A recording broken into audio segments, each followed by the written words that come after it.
Você já se identificou com alguma doença? Tipo, eu sou hipertenso ou eu sou diabético?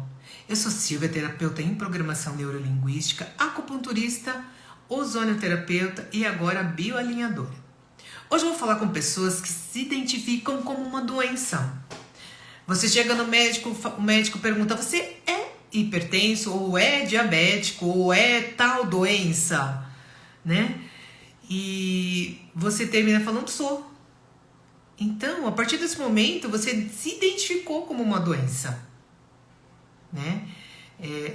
A doença é um diagnóstico que você está com ela, você não é ela, né? Provavelmente, quando você recebeu o diagnóstico de uma doença, você ficou chocado, você entrou num estado de negação, quis reverter isso, mas com o tempo você se adaptou tanto que aquilo começou a fazer parte de você, né? Você começou a fazer parte de um grupo de pessoas com tal diagnóstico e você se adaptou. E aí a minha pergunta é: como que você se sente sendo parte desse grupo? É bom. Você tem às vezes algum incômodo físico ou emocional e já encaixa aquela doença como causa. Se você come alguma coisa gostosa e sente mal, encaixa aquela doença. Quantos aspectos da sua vida essa doença está interferindo? E você acha que tudo é a doença. E às vezes não.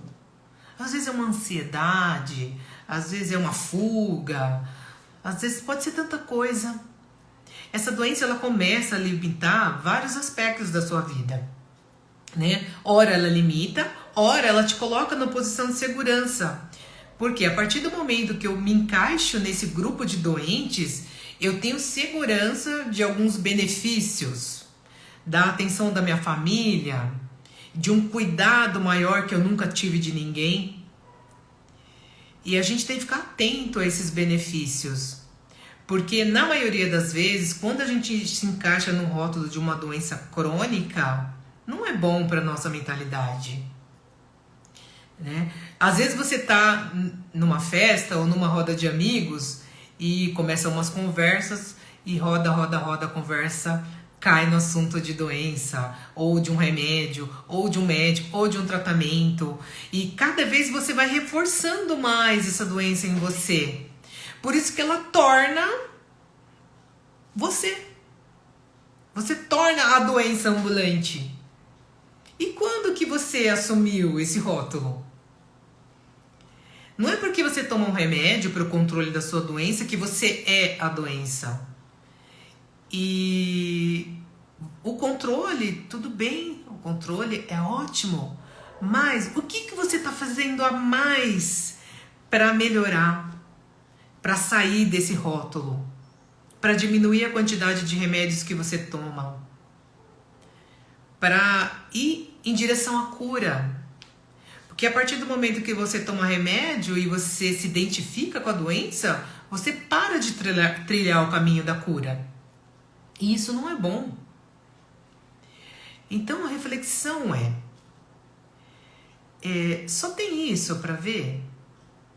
Só tem o seu diagnóstico, o seu CID? Não é só isso. Você é um ser humano, você tem mente, você tem corpo, você tem emoção. O quanto depois que você teve esse diagnóstico, você cuidou dessas outras áreas da sua vida? Da sua emoção, da sua mente, da sua imagem, do seu bem-estar. Porque às vezes a gente fica tão focado nisso, só na doença, no diagnóstico, no CID, e a gente esquece de outras áreas da nossa vida. Então, o convite aqui é para você tentar conhecer essas outras áreas da sua vida.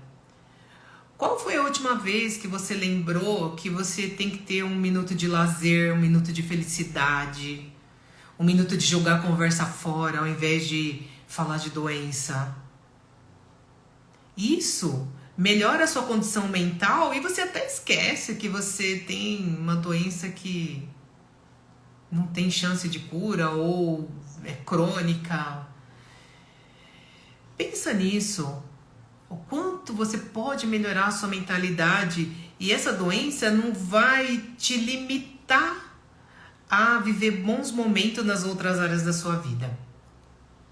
Então as terapias, ela vem no sentido de você trazer a clareza dos padrões que você começou a adotar após certos diagnósticos e reverter esses padrões para ter uma vida mais fluida, mais livre, porque você não nasceu assim. Se a gente busca histórias dos pacientes, as histórias antigas, geralmente eles falam que quando eles eram jovens, eles não ficavam doentes, mas porque a mentalidade deles levava para esse caminho da saúde. E a partir do momento que você tem um diagnóstico, você começa a trilhar o caminho contrário, o caminho da limitação, de nutrir esse pensamento doente, de ser a própria doença ambulante. Então reflita nisso. Se você consegue reverter isso sozinho, muito bem, mas se você não consegue, as terapias podem te ajudar a melhorar a sua condição mental, a sua condição física, a sua condição emocional. Então arrisca a cuidar melhor de todas as áreas do seu corpo e da sua vida, e ao invés de você ser uma doença, você apenas ser um ser humano. Se esse conteúdo faz sentido para você, comenta aqui embaixo quantas vezes você se pegou se identificando como um diagnóstico. Compartilhe esse conteúdo com quem precisa.